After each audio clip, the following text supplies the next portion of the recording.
Our club's always been a forum for visionaries, public figures, and decision makers to command attention to the issues of our time and inform the most relevant, compelling, and challenging conversations. Here we offer first-person access to dynamic political, business, and public personality. The Canadian Club is one of the most important podiums anywhere in the world that a Canadian can speak to, tell Canadians what it is that they think, develop those thoughts. And so I want to thank you for that very, very much. Please join me in thanking our esteemed panelists today. Through our programs and events, including our youth and young leaders programs, our diversity partnerships, our joint events, and our media and social media opportunities, we offer you access to dynamic political, social, and business figures from abroad and right here at home. The platform from which the eloquence of Canada has flowed all of that time, whether it be business, education, politics, sports, arts, and culture. If someone wants to say something to Canadians about this country and about the future of this country, this is the venue you choose. Good afternoon again, and a special welcome to those joining us online at canadianclub.org. Thank you for spending part of your afternoon with us. Once again, my name is Glenn Parkinson, Canadian Club President, and your host this afternoon.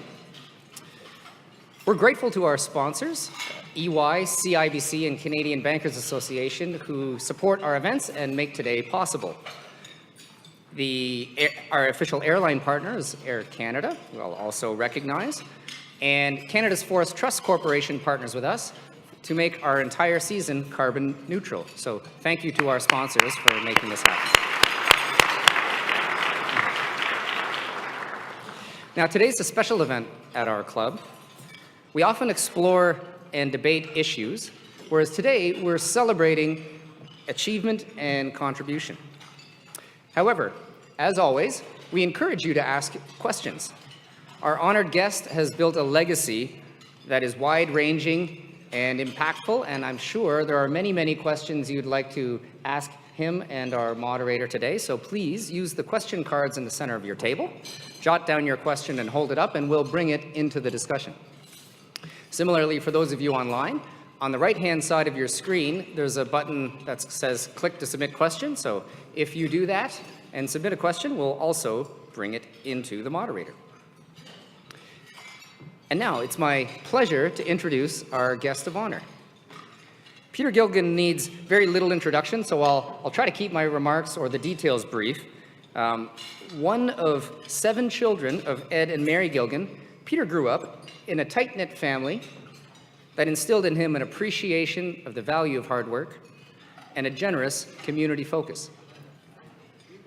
Training as an accountant, he soon demonstrated his entrepreneurial spirit and ventured into the home building business in 1978, founding Mattamy Homes, which is now the largest privately held home builder in North America. As his business grew, so did his philanthropy, and in 2006, he organized his giving activity into the Peter Gilgan Foundation. And through the foundation, he's been a true difference maker on many topics like mental health, children, youth and families, climate change, international development, and Indigenous youth. With several landmark gifts in recent years, the Peter Gilgan Foundation is now the largest, by far, benefactor to hospitals in Canada.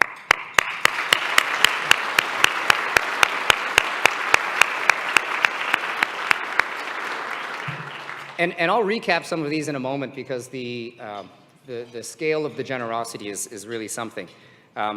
But first, I might share just a very short story that I think you might find enlightening if you let me. So his dual involvement in home building and hospitals may have been foreshadowed actually rather earlier than it appears. You see, in 1994, Peter was building a treehouse with his children. He's got 8 children, I didn't mention that. But 5 of them were helping him build a treehouse in the backyard. So Peter was the foreman, and there were 5 young charges that were the construction crew. They were committed to doing it themselves. They each had a job and were proud to be a part of the crew. So far, so good. Unfortunately, what this crew possessed in youthful exuberance, they lacked in health and safety protocol. It seems that somehow, someone had left a hammer balanced on the very top of an 18-foot ladder. And at one point, when Peter moved the ladder, the hammer stayed where it was, momentarily, and then rather like an anvil in a cartoon, came hurtling down from the high height and struck Peter on top of the head, as the children looked on in stunned silence.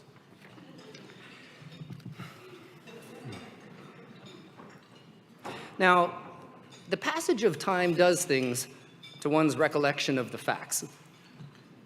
And I came to this story decades after it happened and found that there was actually no clarity as to how that hammer made it to the top of the ladder. But digging into it, what I've learned is that this was not a case of certain details being lost to time and history and the retelling. It turns out that how a hammer got to the top of the ladder was a mystery seconds after the event happened. In the commotion following the not-so-trivial head trauma, the young crew determined that, incredibly, nobody had put the hammer on top of the ladder. In fact, some doubt was even cast on whether any of the kids had ever been on a ladder in their life. And so no one's ever been able to explain it. And to his credit, I don't believe Peter made much of trying to get to the bottom of it. But what has now become something of a family legend is that, punishing head injury or not, there was still work to be done. And Peter and the crew shook it off, continued working for the rest of the day. And later that night, when the kids were in bed, Peter then made his way to the emergency room at Oakville Trafalgar Hospital. And that's a true story. Now, Peter's involvement with hospitals since then is more widely known. A few examples of his transformational giving include February 2022, he made a historic gift of $105 million to Trillium Health Partners, the largest donation to a hospital in Canadian history. In June 2019, he gave $100 million to the Hospital for Sick Children, the largest donation ever given to sick kids. And in September 2017, he donated $10 million to the Promise campaign of St. Joseph's Health Centre in tribute to his parents and his childhood in the West End of Toronto. He exemplifies his foundation's mission by his active participation in Les Domestiques Cycling Club, focused on serving others through support, leadership, and advocacy. This inspiring and proud father is a shrewd and successful business leader, a generous philanthropist, and truly a community builder in every sense of the word. Today, we add to his long list of accolades, which already includes Officer of the Order of Canada, Canadian Business Leader Lifetime Achievement Award, Ontario Sports Hall of Fame inductee, Entrepreneur of the Year, and many, many more. We'll now learn a little bit more about our Lifetime Achievement Award recipient. Leading a conversation with him now is one who knows him quite well, his son, Luke Gilgan. So, Peter and Luke, we're delighted to have you with us, and the podium is now yours. Welcome. Good luck. Thank you.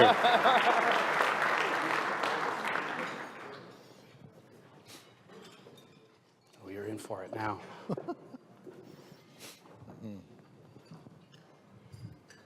It was Luke, the hammer. Yeah. I'm here to tell you it was me. Yeah.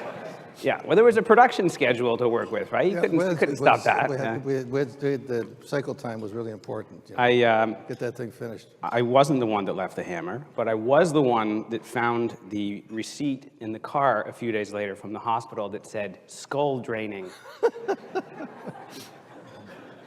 So, yeah.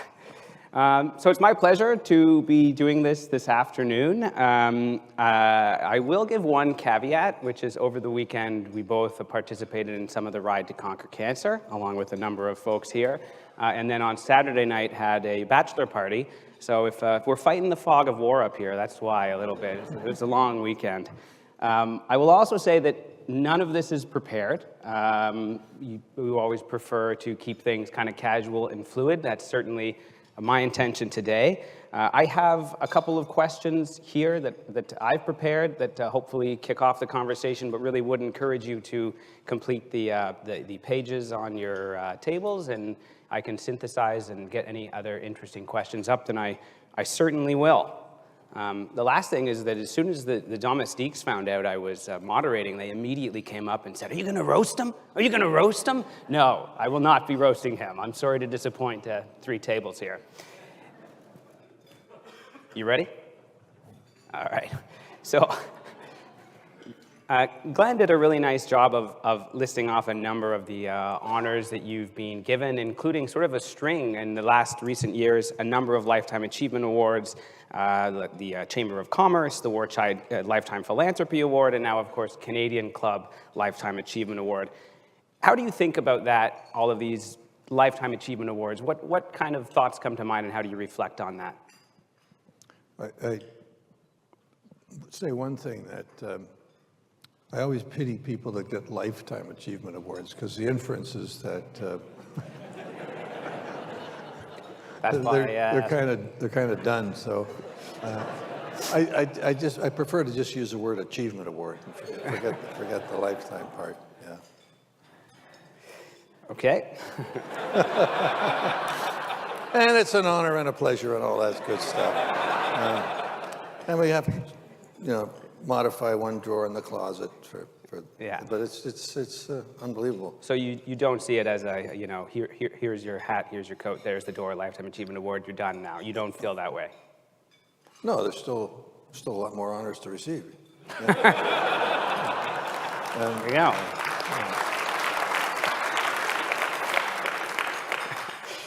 All right, so keep those checkbooks ready there, domestiques. A lot more lunches. I was struck. I have to make a lot of my cycling buddies and my colleagues here suffer through a lot more lunches, so that's right. They deserve it. Yeah. I was struck again, Glenn, in your opening when you did a toast to Canada, which I thought was a really nice start.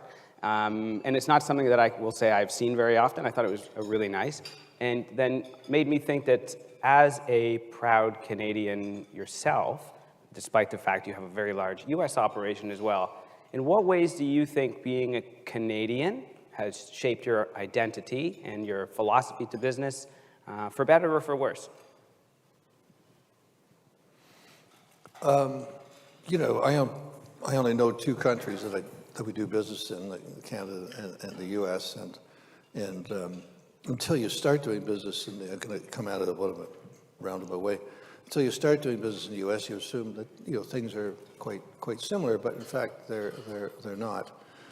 I would say Canadians in business are significantly shaped by the view the country has of itself, and I think that our country generally, and I'm comparing it only to the United States because that's the only place I'm really somewhat qualified to talk about it at all, but we're not as proud of our country, for example, as Americans are, not by a half. And I think it reflects on how we see our opportunities to excel in business in a more globalized world. So, Canada outperforms on its inventions and totally underperforms, and it's a fact, and underperforms on the commercialization of those inventions. And the commercialization of those inventions is left to those south of the border who say, we can do this, we can make a success out of this business. So, and that just tends to permeate all of our hesitancy in moving forward with things. Canadians, I would say, to much generalize, are probably above average in intellectual ability in business and any kind of enterprise. Would say it was definitely, I would score us as a nation to be above average, but below average in, not in ambition, but in determination to succeed. And that's something that I'm seeing a few nods from those of us that that look at things a little in a global competitiveness, and that's an area where we got to just suck it up and believe we're good enough to kick butt around the world.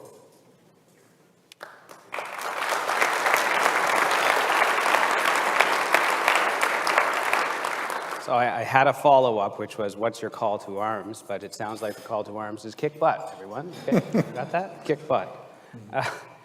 Okay, I switch gears now a little bit, and you're always the first to say when your success is celebrated. You didn't do it alone. You had a ton of amazing partners and mentors through the years. And I guess that's the topic I want to go to next, which is mentorship. When I say mentor, and you look back on your career, who's one or two people that come to mind, and what's the best piece of advice they ever gave you? So there were three, and one was really much on the practical side, learning about home building. But the two sort of broader business advice were both folks in the real estate brokerage business, actually, and it was leading into market downturns. And I witnessed two as a young accountant, and then viscerally felt three when I was in business. And on those first two, the advice I was given was very similar, which is acknowledge that things have changed really quickly and get on top of it, get out in front of it. Don't be caught in what we might call that recency bias and say, well, recently I used to be able to do this, and so I'm entitled to do that. Again, the world changed around me and I don't wake up to that fact. So it's sort of run for the fire, embrace the fire, go to cash as quickly as you can, unload your inventory, and be ready to re-up when things continue to soften. Because you're the person with cash and you can step in and during the end of any downturn cycle is when the opportunities, sort of in the last quarter of the downturn, when the opportunities usually come up, which is when a lot of people are only just coming to realize that they made a big mistake and not embracing the downturn earlier. But if you've done that and you've got the credit then, or the cash, or both, you have a huge opportunity to up your game. So it's, they say, it's kind of, Warren Buffett says the same, run for the fire, don't run away from it. And that's kind of what I've learned to do. So on the topic of real estate then, where in the cycle do you think we are now? And are you running towards that fire, or are you running away from it, or how are you thinking about things? Yeah. Gosh, do you really want to get into this? Look, You only have so many sweet spots. yeah, I know. Yeah, that's true.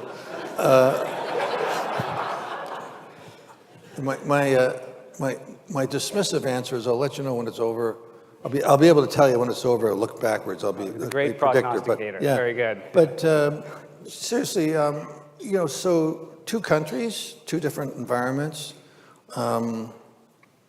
I surprisingly we're in a few markets in Canada. We're in most of the markets that matter, and we've been successful in holding on to our market volume, while the actual volume in the trade areas we're working in has dropped to half. So effectively, we've doubled, and in the case of Ottawa, more than doubled our share of the market. We were at 12%, 15% in Ottawa. We're at 30% now, for example, market share, which is in the home building is unprecedented. Thank you, Brad, for that. And we're looking 30, 32, 34, 35. Whoa! So okay. So anyway, so what we always try to do in a downturn is work under the premise that we try to put our human capital first and say, these are the best people, they're well-trained, they know the job, we work as a team. So if we can keep these careers cooking along, the business makes a little less money, that's okay, because our human capital is more difficult to replace. And then as the market goes back up, and we just try and stay on the elevator when the volume goes back up and hold on to that market share and thereby increase our overall size. And but you can only do that. Besides the human capital, you got to have that financial capital, and that's sort of closing that loop. Our good friends that loan us money, they tend to often be a little out of cycle with what's going on. So they'll probably loan money into the downturn a little longer than they should, and they'll be reluctant to loan money when the market turns back around a little longer than they might otherwise be prudent for them to do. So it becomes that old adage, cash is king toward the end of the cycle, when you can, make the best deals in real estate. If I look at the big sort of, business kind of goes like this a little bit, but not really. It kind of goes like that, at least in this business. And those step ups have always been right at the end of a recession. See, it was a good answer. Okay.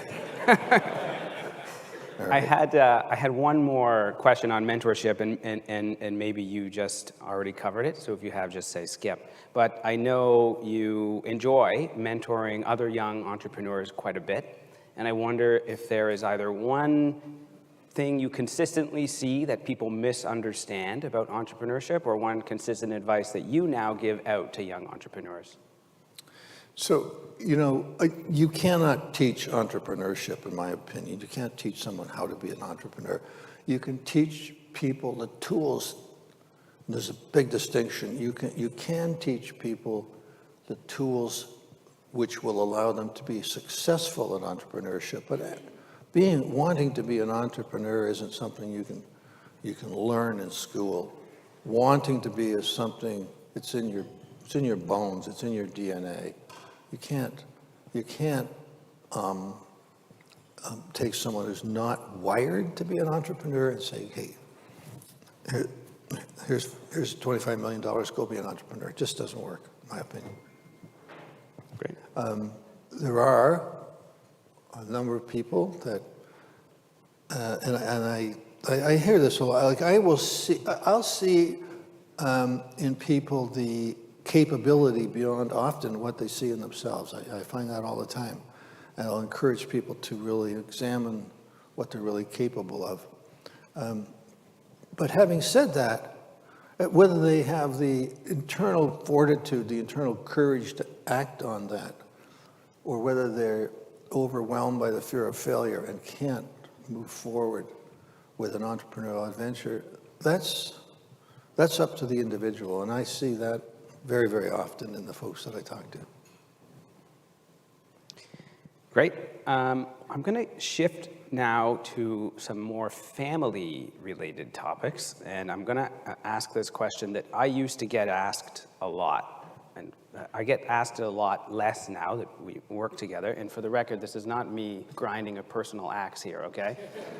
But people would often remark that you have 8 children, 6 sons, 2 daughters. None of them actively work in the management of the business. So from your perspective, how did that come to be? And if you could turn back time, what would you do differently, if anything? Well, similar to what I was saying before, you can't just say, congratulations, you're an entrepreneur, here's your crown. You have to want to be. And a mistake that many business founders make sometimes is that they'll anoint some of their children to take over the business, and that heir has absolutely no passion for the business, no desire to run the business. They're just doing it sort of out of a sense of obligation or something. And when that happens, I don't think anybody's happy. I don't think the business is happy. Certainly the individual's not happy. And in the case of you guys, my message was always, just find something you really love and do it well. And that's all I can ask. And it was only kind of after a number of you guys had gone out and explored lots of other things in the professional world, the business world, that somehow you figured out that the best goddamn thing, no, the best, that you've said, this, maybe there's some things going on, and Dad's place could be really interesting to me. And that's what I really wish for anyone that runs a business is, you can have great professional management, which we do. We have got the best. If your children can learn to be good business owners, that's great. But don't expect them to automatically be version 2.0 of the founder of the business or something like that. Sometimes it happens. In a number of cases, it does. We've some folks sitting in this room today that it's clear evidence that they've carried on with the same family name, the business that was founded by a previous generation. But it's just not something that should be on automatic. Got it. Okay. So what would you do? Nothing. Answer was nothing. Got that? What would you do different? Nothing. Yeah. No, I'm just kidding. Yeah. Okay. I'm going to ask another question here in the same vein as the Lifetime Achievement Award, just to really irritate you and make you think the curtain is closing, which we know it's not. But when you think about that word legacy, what do you hope yours will be, and how are you thinking about how it continues to be shaped and evolve right now in this chapter of your career? These are really tough questions. Well, I know. It's because you make people come to all these events. I can't ask the same ones over and over. Oh, my goodness gracious. Right. So it's clearly going to be something about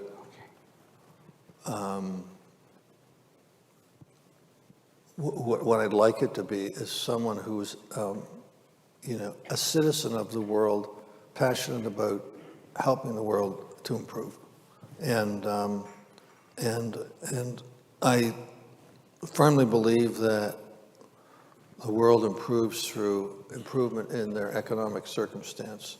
In particular, I'm talking about, the southern globe, where, the evidence that we can see huge opportunity for their situation to improve with economic development is an area of very keen interest to me, and I hope that that can become a more significant part of what I leave behind, and in 30 more years or whatever, and all that good stuff.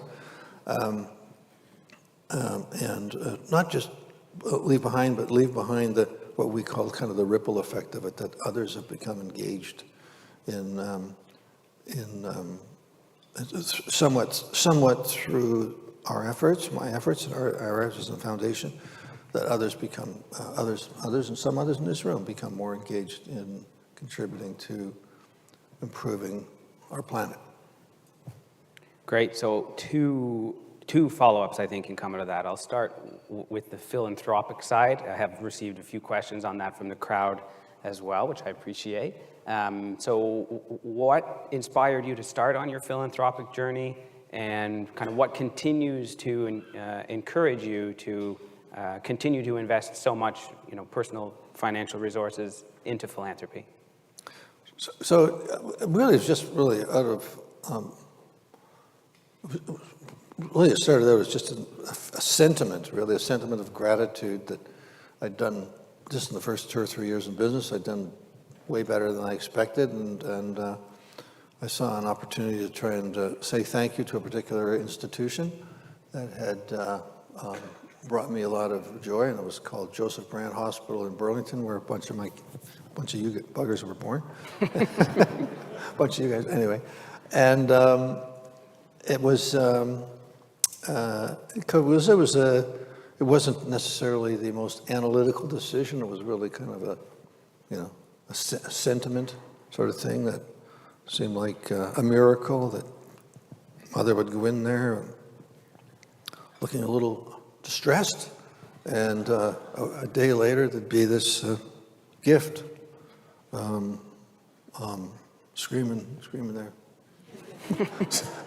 Screaming there. Anyways, but and the miracle of life, and I guess I just was sort of moved by that, and it was, and oftentimes then philanthropy for me in the earlier days was about who was asking, and I had a little phase in my life where I really got into the sort of either helping run or in some cases running capital campaigns.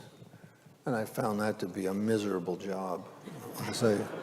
I just hate asking people for money, especially, they see you come and they go on the other side of the street and they're coming down the street and stuff. So that's when I decided, oh, hell, I'll just write the check myself. It's much less. The path of least resistance, a true philanthropic inspiration. Yeah. There is a question related to philanthropy that you touched on a little bit, but I'll ask you to say a little more around your current and increasing interest in philanthropy around the world, or the global south as you referred to it. Where did that impulse come from, and how are you starting to think about that? Well, as a family, we made a couple of trips to Africa, I don't know, about 10 years ago, I suppose now. And I was just, it changed my life, really. It changed my view of just the awareness of how happy people can be with so little, and how much better it could be for them, and how much ambition there is amongst many to do better, but they just don't necessarily have the tools. Some of you have heard me tell the story before, and it's kind of a combination cycling philanthropy story, where riding in the bike in some countries in the southern hemisphere, which we've done, and you ride through this back road and you come across this school with a bunch of grade school kids, and they've all got a little uniform on. They run up to the fence and they look at you with all these really bright eyes, glowing eyes, and full of curiosity and excitement for life and so on, as 10 years old. And then a half an hour later, you ride the bike through a village somewhere, and there's all these young adults, more or less sitting around doing not much, and there's no light in their eyes, none. And 15 years before, there were those kids in the schoolyard.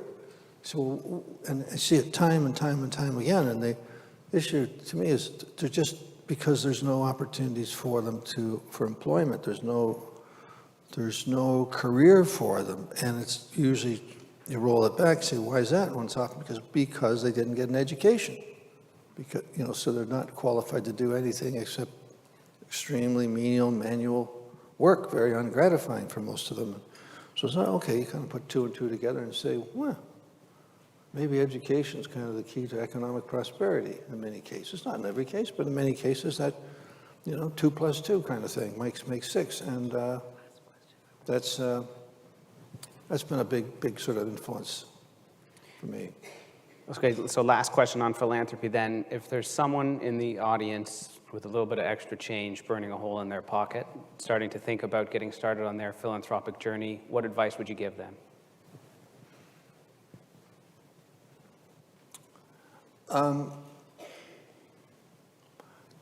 Two things. No, three. First of all, try and engage your family. Try and engage the family early. For us, our experience has been that my children, not really children, but what do you call it? What's that? Progeny? Progeny, okay. There's an embarrassment. Are there lawyers? Issue in Issue, the world my for issue, lawyers? my issue, yeah, God, okay. that's the Thanks, worst. Luke, yeah. Your issue. There's an embarrassment of wealth, right? As the unproud Canadians as we are, oh my gosh, why do we have so much money and so on? And the conversion of, and why do you want to make so much more money? Well, yeah, because we can do things with that money that help other people. And it's really been something that my issue have no issue with. And in fact, have really, it's really been kind of a cohesive thing for our family. So that's one thing. Second thing would be with yourself and or your family, if you've been able, and your family, if you've been able to engage them, is go through a very rigorous exercise of saying what are the things we care about. And that's not just, something you want to take casually. It's something, in our case, we used a lot of professionals to help sort of channel our starting really broad and then narrowing things down. And we did lots of sort of weekend exercises that some of you will recall, some of Brad and Luke, and where we, to try and boil the ocean down to the few things that our family is more passionate about. And when you're passionate about something, you're going to take more interest in, you're going to learn more, you're going to make better judgments about it than something that just somebody recommends, okay, fine. And then lastly is do enough due diligence before investing in a particular project to improve the odds. It's never a certainty, but to improve the odds that the project is going to be successful, it's going to actually result in tangible, measurable benefits to the group that you're targeting to be supportive of. And it's not just to feel good, it's to make use your best efforts to make sure that there's a good return back to those whom you're helping to support. So we're just finishing right now close to finishing a study that we commissioned about 6 months ago on looking at both and taking a completely global scan as to where we might take our foundation, and we intend to sort of double down on the money that the foundation has available to it over the next several years. And some of the projects we're looking at are very, let's say, very broad, but very narrow in their focus. And others are like very more narrow in their focus, but very, very deep. And we haven't really decided yet, but it's really been a very eye-opening exercise to do that. And the pun of what I'm saying is that one of the projects that's being suggested is 50 million pairs of reading glasses for people who cannot afford reading glasses and who are in the 40 to 55-year-old age bracket, that they should still be working at doing something, but because of vision loss are unable to perform their duties, unable to earn an income, and the revenue loss to their economy and to their family is like in the billions and billions of dollars. And we try and calculate actually a return on investment, and that one sort of comes out at a 23% IRR. Is the math on it. So that's sort of interest, And so, well, it's getting maybe a little bit too bean countery from my background. Can't help yourself. I just can't help it. No, we can't. But it's like, that's a pretty good return. Yeah. Okay, so I think I'm just going to go into my final topic for the afternoon, and this is obviously a personal bias of mine because it's an area where we share a great passion, but it also is a topic that came up through a number of the cards, and that's around sustainability. So in the last couple of years, you've made confronting climate change a key priority for your business and philanthropy, and I'll just start with why. Well, the evidence is all around us. And, okay, perfect. you know, yeah. Make sure we acknowledge that. Thank you. Yeah, and that's really simply it. It's very real. And on the business side, we have the ability to significantly reduce both embodied carbon and operational carbon in the buildings that we're building in the future. And it's a very meaningful to myself personally and to our family. One of the things when we did all these sticky note exercises and was a real concern about the environment shared right across the whole family. And so that kind of bolsters gives you a little more backbone to really dig in on it when you know you've got everyone really, frankly behind you on it. And you, let's say, from an offensive position, they're behind you. From a defensive position, you'd better do it, or else you're kind of going to get in trouble with some of your daughter-in-laws and things like that. And I don't want that to happen. That's for darn sure. So anyway, how the buildings account for, depending on whose numbers you believe, over 30% of carbon production, both between the construction, mining, and so on, and content that goes into the buildings and the operational emissions during the life cycle of the building. So if we're a 30% contributor, that gives us both an opportunity and an obligation to try and make as big a difference as quickly as possible, while also at the same time being, financially responsible about it. And it has become the everyday language of the company. We think about ways to engineer sustainability into everything we do, both operationally and in operational efficiency of the buildings and reducing the carbon content while we're building them. And it's an area in the future. One of the two businesses I want to start. One of them is will be very much focused on reducing the carbon content of the buildings themselves. So I'm pretty excited about that possibility. Okay, so I'll ask as my final question then a version of what I asked around philanthropy. If there's someone here who in their business really feels passionate about getting started on improving carbon reduction emissions in whatever business they're in but doesn't know how, what advice would you give them? Speak to Luke. All right. Good to be with you. Thank you. Yeah.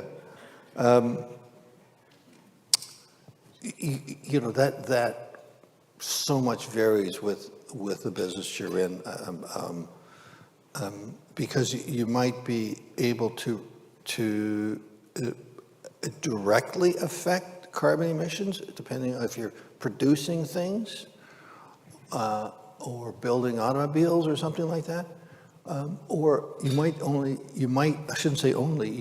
be in a business where you can influence only carbon reductions. And one of the things that significantly might come to mind might be, say, the banking industry, where, we can recycle paper in the offices and so on and so forth, and turn the lights out and so on, which is great and it's helpful.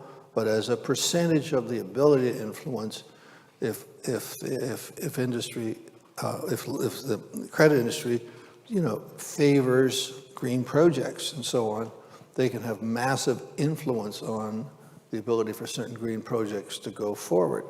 Government's the same kind of thing.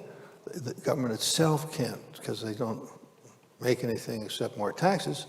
You found the room. Okay. Found the room. They can't necessarily contribute themselves, but they can influence by policy ability for a more sustainable future.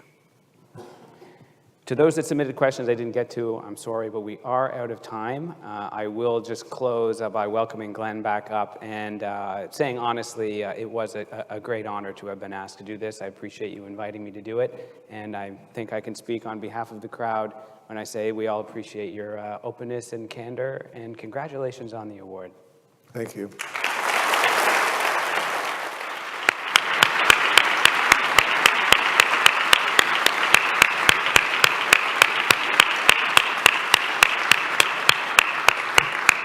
Thank you. I echo that, and Peter, thank you. It's an honor and a privilege to celebrate your many contributions today, and we're inspired by the many ways you and your foundation improve the lives in our communities in Canada and beyond. So congratulations, and I know it's not over. There are many, many more contributions to be made and maybe even baubles to be collected. So look forward to many more lunches of your celebration. So thank you for accepting this part of your Lifetime Achievement Award.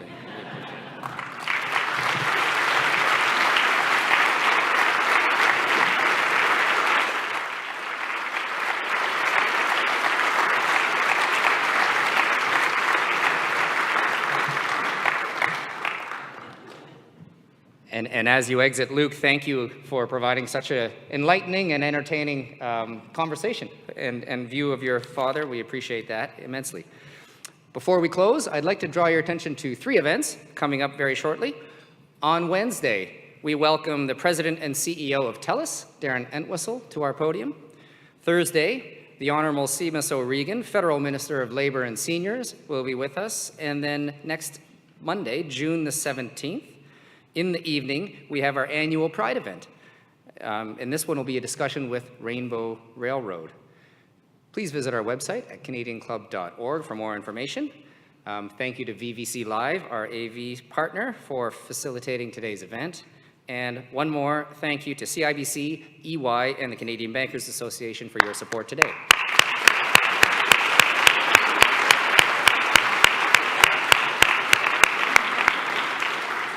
And to all of you here in the Crystal Ballroom and those of you online, thank you for joining us. Have a wonderful afternoon, and we hope to see you again soon. Bye now.